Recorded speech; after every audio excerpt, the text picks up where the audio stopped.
नमस्कार, आपके साथ मैं हूं निशा रोतेला और आप देख रहे हैं स्वर्णिम मध्य प्रदेश और छत्तीसगढ़। तो चलिए बुलेटिन की शुरुआत करते हैं। राज्य के 12 समुदायों को आदिवासी घोषित किए जाने के केंद्र के निर्णय के बाद भाजपा कांग्रेस के बीच अब श्रेय लेने की होड़ मच गई है। दोनों दलों के अपने अपने दावे हैं। पूर्व मुख्यमंत्री डॉक्टर रमन सिंह इसे अपनी कोशिशों का परिणाम बता रहे हैं। वहीं आपको बता दें कि मुख्यमंत्री भूपेश बघेल ने केंद्र सरकार के साथ पत्राचार की कॉपी जारी करते हुए कहा कि ये कांग्रेस सरकार की लगातार कोशिशों का नतीजा है। और इधर इस फैसले से लाभान्वित हो रहे आदिवासी समुदाय के अलग अलग समूह ने मुख्यमंत्री भूपेश बघेल और पूर्व मुख्यमंत्री डॉक्टर रमन सिंह से मिलकर आभार भी जताया है।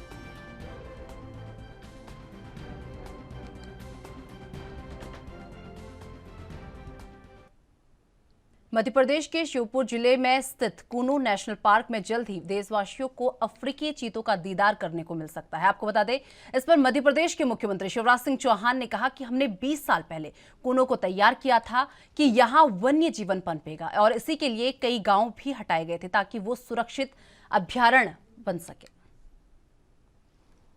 मैं मध्य प्रदेश का सौभाग्य मानता हूं कि हम टाइगर स्टेट तो थे ही, लेपर्ड स्टेट भी हैं और अब चीता स्टेट भी मध्य प्रदेश होने वाला है। मैं प्रधानमंत्री जी को धन्यवाद देता हूं, भारत सरकार को धन्यवाद देता हूं। हमने 20 साल पहले कूनो को तैयार किया था कि यहाँ वाइल्ड लाइफ पनपेगी और कई गांव हटाए थे ताकि वो सुरक्षित सेंचुरी बने जहाँ चीते आएं और बाकी तरह की वाइल्ड लाइफ भी वहाँ रहे। अब वो सपना साकार हो रहा है, संकल्प पूरा हो रहा है। चीते आ रहे हैं नामीबिया से, उसके बाद दक्षिण अफ्रीका से भी आएंगे और चीते आना एक असाधारण घटना है। मैं असाधारण इसलिए कह रहा हूं कि हमारे देश में चीते का अस्तित्व समाप्त हो गया लगभग 1952 के आसपास, और अब दूसरे महाद्वीप से, अफ्रीका महाद्वीप से चीते लाके उनको यहां पुनर्स्थापित कर रहे हैं। और शायद ये अपने आप की वाइल्ड लाइफ की इस सदी की सबसे बड़ी घटना है कि दूसरे महाद्वीप से लाके चीतों को यहां हम बसाएंगे और फिर कोशिश करेंगे कि स्वाभाविक रूप से चीते का परिवार बढ़ता रहे। ना एक विलुप्त होती हुई प्रजाति को फिर से पुनर्स्थापित करने का काम तो है ही, लेकिन ये पर्यावरण का संतुलन भी बनाएगा, वाइल्ड लाइफ समृद्ध होगी। और केवल इतना ही नहीं, उस क्षेत्र में, श्योपुर जिले में और उसके आसपास भी रोजगार के नए अवसर सृजित होंगे। चीते अभी पहुंचे नहीं हैं, लेकिन जमीन की कीमतें कई गुना ज़्यादा बढ़ गई है। होटल, रिसोर्ट, गाड़ियां लगेंगी, छोटे मोटे काम धंधे चालू होंगे, तो उस इलाके की तो तस्वीर ही बदल जाएगी। तो सचमुच में एक अद्भुत घटना है ये, और मैं चीतों का मध्य प्रदेश की धरती पर स्वागत करता हूँ। देखिए मध्य प्रदेश का तो मैं अत्यंत सौभाग्य मानता हूं कि प्रधानमंत्री जी जन्मदिन नहीं मनाते। हमने थोड़ी बहुत कोशिश भी की तो जन्मदिन वो कभी मनाते ही नहीं, लेकिन जिस दिन उन्होंने जन्म लिया उस दिन वे मध्य प्रदेश की धरती पर होंगे। इससे बड़ा सौभाग्य और मध्य प्रदेश का क्या होगा। और उस दिन को भी ऐतिहासिक सौगात दे रहे हैं चीते। मैं तो देख रहा हूं कि पूरा देश नहीं, पूरी दुनिया देख रही कि एक महाद्वीप से दूसरे महाद्वीप में चीते ले जाए जा रहे हैं। तो चारों तरफ जो वातावरण है वो अलग और अद्भुत है। तो ये हमारे लिए सौभाग्य है कि भारत को बदलने वाले प्रधानमंत्री, नई ऊंचाइयों तक पहुंचाने वाले प्रधानमंत्री अपने जन्मदिन के दिन मध्य प्रदेश में होंगे, एक बड़ी सौगात लेके आएंगे। मध्य प्रदेश के गृह मंत्री डॉक्टर नरोत्तम मिश्रा ने बताया कि पीएम मोदी जब कूनो पार्क में चीते को छोड़ेंगे तब पुलिस के सभी टू व्हीलर पेट्रोलिंग वाहन सायरन बजाकर चीता मोबाइल की शुरुआत करेंगे। क्योंकि सबसे तेज दौड़ने वाला जानवर चीता होता है, इसीलिए पुलिस को पेट्रोलिंग वाहन का नाम चीता मोबाइल रखा गया है। और वहीं इस दौरान उन्होंने कई अन्य मुद्दों पर भी अपनी प्रतिक्रिया दी। पुलिस के अंदर जो टू व्हीलर के पेट्रोलिंग वाहन हैं जो गश्त करते हैं, वो एक रूपता लाते हुए अब ये सभी टू व्हीलर वाहन अब चीता मोबाइल के नाम से जाने जाएंगे और पेट्रोलिंग पूरे प्रदेश में चीता मोबाइल करेंगे। कल जब प्रधानमंत्री जी वहाँ चीते छोड़ेंगे उस समय एक बार ये शायरन बजा के अपने गश्त का प्रारंभ कल से एक रूपता, पहले से भी चीता मोबाइल कुछ जगहों पर था, अलग अलग नाम से था, अब इसमें एक रूपता लाके चीता मोबाइल के नाम से ये मोबाइल पुलिस हमारी जानी जाएगी। ठीक है, जागरूकता के लिए है या इसके पीछे उद्देश्य तो बहुत स्पष्ट है कि सबसे तेज दौड़ने वाला जानवर है चीता और तेजी से काम हमारी पुलिस और करे, तेजी से काम कर रही है हमारी पुलिस।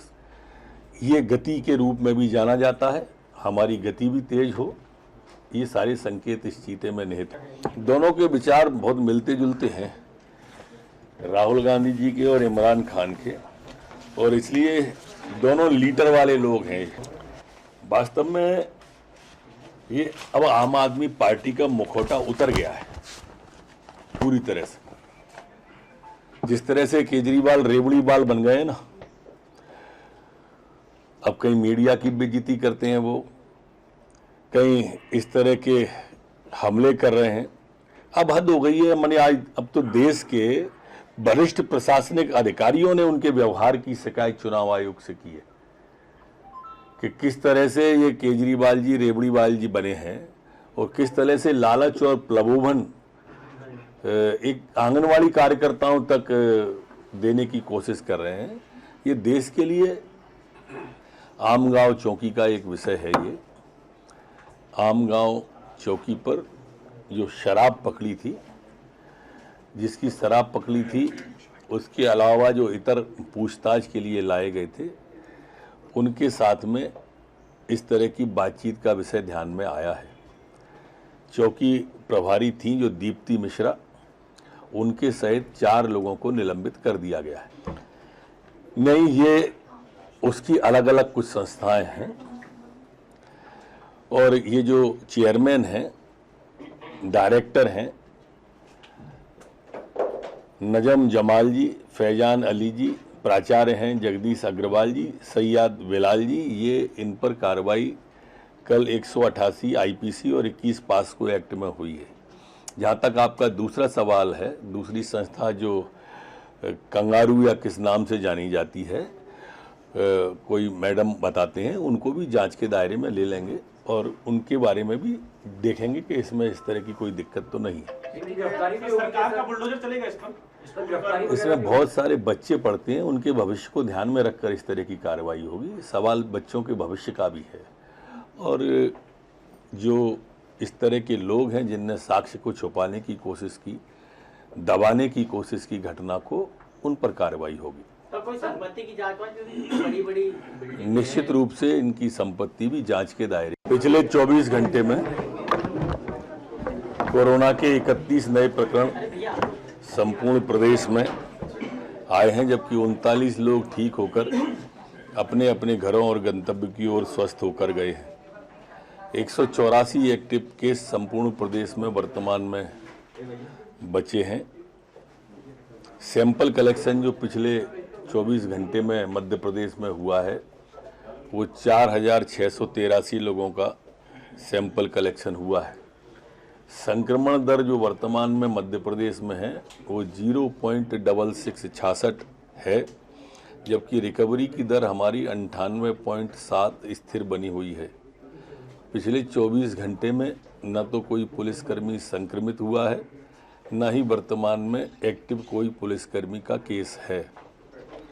पिछले 24 घंटे में जो वैक्सीनेशन हुआ है वो 24,686 लोगों का वैक्सीनेशन हुआ है। आज तक जो कुल वैक्सीनेशन हुआ है वो 13,18,32,4 696 लोगों का आज तक वैक्सीनेशन हुआ। छत्तीसगढ़ के दुर्ग जिले में इंजीनियर्स डे के मौके पर एक कार्यक्रम का आयोजन किया गया, जिसमें दुर्ग के राजेंद्र पार्क चौक पर जल संसाधन विभाग कार्यालय के सामने भारत रत्न स्वर्गीय मोक्ष गुंडम विश्वेश्वरैया की मूर्ति का अनावरण किया गया, जिसमें इनका अनावरण गृह मंत्री ताम्रध्वज साहू ने किया और इस मौके पर जल संसाधन मंत्री रविंद्र चौबे भी उपस्थित रहे। इस अवसर पर विधायक अरुण वोरा ने भी इंजीनियर्स डे की बधाई अभियंताओं को दी।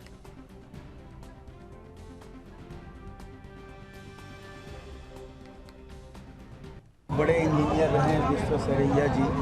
आज़ादी के पहले इस देश के निर्माण में, सिंचाई में कई इंजीनियरिंग डिग्री उन्होंने पाई है और बहुत बड़ा योगदान उनका रहा है। उनको स्मरण करने के लिए इंजीनियर्स डे आज के दिन मनाते हैं। आज यहाँ उनके मूर्ति का अनावरण भी किया गया और सारे इंजीनियर सभी विभाग के यहाँ उपस्थित रहे हैं। उन सबको हम लोगों ने बधाई दिया, शुभकामनाएं दिया। उन लोगों से निवेदन भी किया कि आप लोग भी कोई नई योजना, नया कोई प्रोजेक्ट इस प्रकार से बनाएं कि दुर्ग में उसकी स्थापना हो और उसके कारण दुर्ग को दूर दूर तक लोग जाने।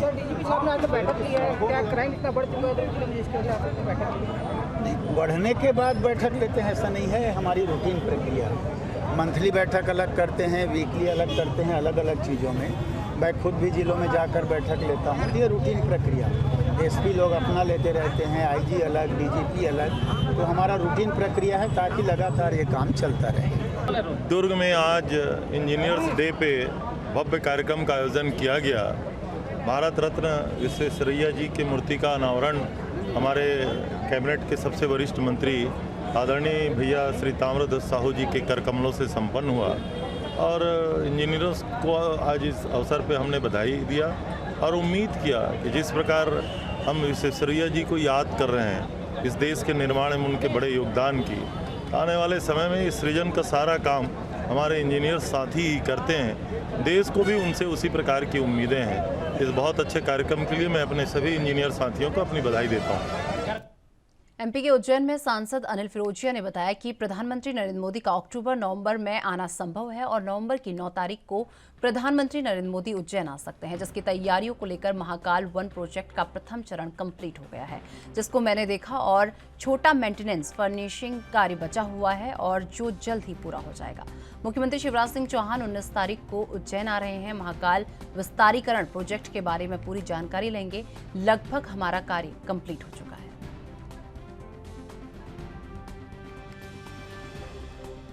देखिए, प्रधानमंत्री जी के दौरे की भी डेट तो नहीं आई है, लेकिन फिर भी जो महाकाल विस्तारीकरण, महाकाल मंदिर परिसर विस्तारीकरण का प्रोजेक्ट है माननीय मुख्यमंत्री जी के द्वारा जो संपादित किया जा रहा है, उसका पहला चरण लगभग तैयार है। 99% काम हो गया। बहुत छोटे छोटे रेक्टिफिकेशन के काम, मेंटेनेंस के काम या फिर प्लांटेशन, साइनेजेस जैसे कुछ 2-3 काम बचे हुए हैं, वो अगले 10 दिनों के अंदर हमारी करने की योजना है।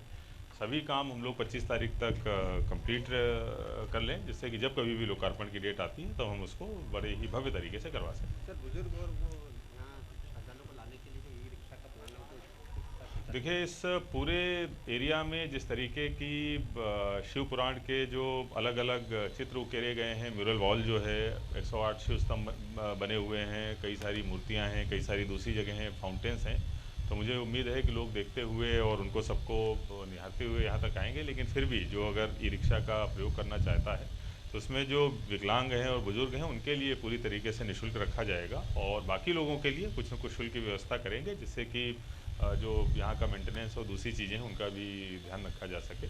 कुल मिला के बहुत अच्छे तरीके से ये प्रोजेक्ट बहुत तीव्र गति से माननीय मुख्यमंत्री जी के मार्गदर्शन में बनके तैयार हुआ है और रुद्र सागर जो लगभग 17 हेक्टेयर का है, जिसमें पूरे समय सीवर और जलकुंभी भरी रहती थी, आज वो पूरी तरीके से साफ पानी से भरा हुआ है। शिप्रा नदी से इसमें पानी डालने की व्यवस्था भी हम लोगों ने कर दी है और मंदिर परिसर जो केवल 2 हेक्टेयर का हुआ करता था, अगर हम लोग रुद्र सागर को भी सम्मिलित करें तो लगभग बढ़ के 42 हेक्टेयर। तो चलिए फिलहाल वक्त हो चुका है एक छोटा सा ब्रेक का। ब्रेक के बाद फौरन हाजिर होते हैं।